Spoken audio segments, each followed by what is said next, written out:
Hello there, let us discuss the classification of composites based on the reinforcing material. So, reinforcing material base cheskoni composites classification మనం discuss చేద్దాం. Okay, you know that composite materials are the combination of two or more different materials. They are created like that. Okay, then and they contain two important components. Matrix, number one is matrix, number two is reinforcing material. So, based on the reinforcing material, we can classify composites into three types. Number one is particle reinforced composites. Number two is fiber reinforced composites. Number three is structural reinforced composites. Okay, so manaku composite materials lo matrix ane oka component ఉంటుంది, ఇంకొకటి reinforcement అనే component ఉంటుందండి. Okay, so M plus R అని అనొచ్చు. C is equal to M plus R. C అంటే ఇక్కడ composite material is a combination of matrix and reinforcement material. So based on the type of reinforcement material మనకు we have the three different types of composites. Okay, one is particle reinforced and number two is fibre reinforced, number three is structural reinforced. Okay, this video is dedicated to the discussion of the category 1, that is particle reinforced composites. Okay, right, ee video lo manu particle reinforced composites cover cheddam. Okay students, good. So what is particle reinforced composites? When the reinforcement is in the form of large or small particles suspended in the matrix, it is called particle reinforced composites.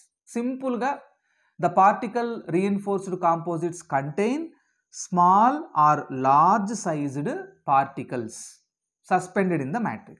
So matrix lo reinforcement material particles form lo, in the form of small particles form lo distribute ayi untundi. So that is the particle reinforced composites. Okay, right, these particles can be metallic, ceramic or glass. Okay, ఇలా మీరు మ్యాట్రిక్స్లో ఉన్నటువంటి ఈ small పార్టికల్సే మనకి ఇక్కడ reinforced particles. Okay, ఈ reinforced particles మనకు you may use metal particles use చేయొచ్చు, సిరామిక్ పార్టికల్స్ యూజ్ చేయొచ్చు, లేదా గ్లాస్ పార్టికల్స్ మీరు యూజ్ చేయొచ్చు. Okay, right, then particle reinforced composites are classified into two types. Number one is large particle composites. Okay students, then we have the second classification. Number two is dispersion strengthened composites. Okay, right, so first manamu we will discuss the large particle composites. Okay, name lone undandi large particle ante ikkada reinforcement particles ki size large ga untundi. Okay, right, so chudandi ikkada they contain reinforcing particles of large size ranging from micrometers to the millimeter range. అంటే ఇక్కడ reinforcing పార్టికల్స్కి size micrometers నుంచి millimetre range వరకు ఉంటుంది. ఓకేనా, right, అంటే they are the big sized particles in terms of their size. Okay, micrometers to the millimeter size reinforcing particles are present in the large particle composites. Okay students, right, now we are moving on to the next slide. Right, these small particles, that is millimeter sized particles, are evenly distributed throughout the matrix for greater strength. Okay, so ee matrix ikkada ee diagram మీరు చూడొచ్చు, ఈ matrix మొత్తంలో ఈ reinforcing particles అన్నీ కూడా, ఈ large size reinforcing particles అన్నీ కూడా ఈవెన్గా అంటే ఈక్వల్గా డిస్ట్రిబ్యూట్ అయి ఉంటాయి. ఇలా ఈక్వల్గా డిస్ట్రిబ్యూట్ అయితే ఆ కాంపోజిట్ మెటీరియల్కి స్ట్రెంగ్త్ ఎక్కువగా ఉంటుంది. Okay, right, then they contain spherical, cubic or irregular shaped particles distributed in a matrix material. Okay, so ఇలా ఉన్నటువంటి లార్జ్ సైజ్డ్ రీఎన్ఫోర్సింగ్ పార్టికల్స్ యొక్క షేపు స్పెరికల్గా ఉండొచ్చు, లేదు కొన్ని పార్టికల్స్ క్యూబిక్ షేప్లో ఉండొచ్చు, కొన్ని ఇర్రెగ్యులర్ షేప్లో ఉండొచ్చు. ఓకే, సో కాబట్టి different shaped particles, large sized particles are distributed in the matrix. Let us take the examples. Okay, so example 1 is concrete. Building మెటీరియల్గా మనం యూజ్ చేస్తే కాంక్రీట్ కూడా ఒక కాంపోజిట్ మెటీరియల్ అండి. సో కాంక్రీట్లో టూ ఇంపార్టెంట్ కాంపోనెంట్స్ ఉంటాయి. One is matrix, another is reinforcement. We know that. So concrete composite మెటీరియల్లో మనకు మ్యాట్రిక్స్ ఏంటి అంటే cement.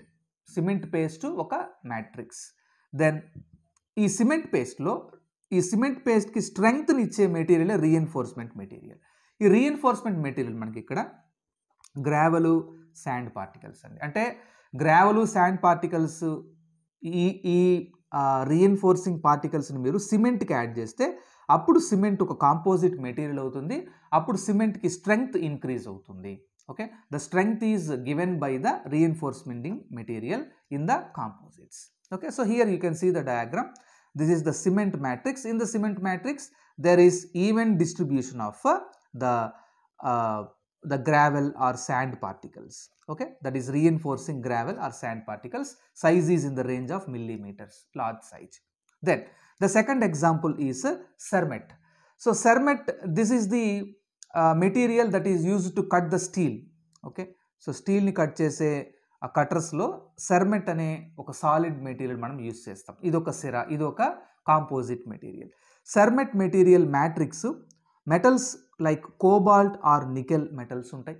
Okay, cobalt or nickel metal alone doesn't cut the steel. So స్టీల్ని cut చేయడానికి, steel is very strong material, you know that. So స్టీల్ని cut చేయడానికి కోబాల్ట్కి, నికెల్కి strength సరిపోదండి, ఎందుకంటే ఒక సాఫ్ట్గా ఉంటాయి. అది మ్యాట్రిక్స్. మరి కోబాల్ట్, నికెల్కి స్ట్రెంగ్త్ కావాలి స్టీల్ని కట్ చేయడానికి. అప్పుడు స్ట్రెంగ్త్ ఎవరు ప్రొవైడ్ చేస్తారు చూడండి ఇక్కడ. So extremely hard tungsten carbide or titanium carbide particle. So మీరు కోబాల్ట్ ఆర్ నికెల్ మ్యాట్రిక్స్లో మీరు ఇక్కడ చూడండి, matrix material like nickel or cobalt, ఈ నికెల్ ఆర్ కోబాల్ట్ మ్యాట్రిక్స్ మెటీరియల్లో మీరు టంగ్స్టన్ కార్బైడ్ కానీ or you may use titanium carbide పార్టికల్స్ని మీరు డిస్ట్రిబ్యూట్ చేస్తే you can get a composite, and that composite is called a సెర్మెట్.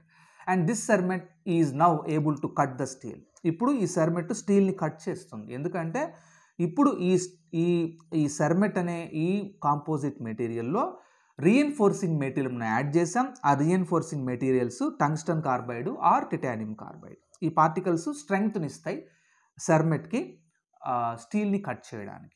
Okay, right students. Then we are going into the third example that is automobile tyre. So మనం రెగ్యులర్గా use చేసే automobile tyre కూడా ఒక composite మెటీరియలే.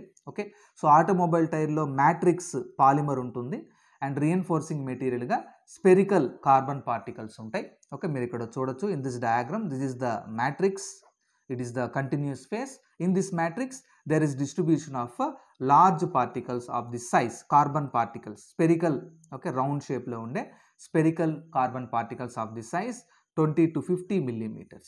Okay, so these are the examples for the large sized reinforcing particle reinforcing composites. Okay, then where these are used, applications. So these concrete used in construction, indake chusam. Okay, concrete or cement is concrete is an example for composite material. Okay, so you know that concrete is used in all types of construction. Okay, then as automobile tire, then tool industry, cermet for cutting steel, we have seen this as an example. Then in the aerospace and defense industries, these large particle sized composites are used. Okay, that is the first category of particle reinforced composites. Now we are moving into the second category of particle reinforced composites. That category is dispersion strengthened particles. Okay nandi, dispersion strengthened composites, dispersion strengthened composites opposite untundandi. ఇంతకుముందు large particle size ఉంటే ఈ dispersion strengthened composites contain small particle size. చూడండి ఇక్కడ they contain very small finely dispersed particles ranging from 10 to 100 nanometers or less than 0.1 micrometers.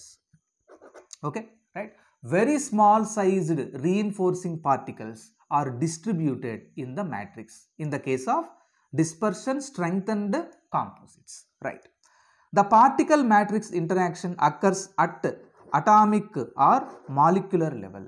Ade in the case of large particle sized composites, the matrix reinforcing interaction doesn't occurs at the level of atomic or molecular level. అంటే ఎందుకని జరగదు, ఎందుకంటే large particle size కాబట్టి. అదే ఇక్కడ dispersion strength and కాంపోజిట్స్లో పార్టికల్స్కి మ్యాట్రిక్స్కి మధ్య interaction ఉంది. ఏ లెవెల్లో ఉందండి? అటామిక్ లెవెల్, మాలిక్యులర్ లెవెల్లో ఉంది. ఎందుకంటే size is very very small, that is in the range of 10 to 100 nanometers or less than 0.1 micrometers. Okay, so that is the difference between these two, large particle size and dispersion strength and composites. Okay, right. Then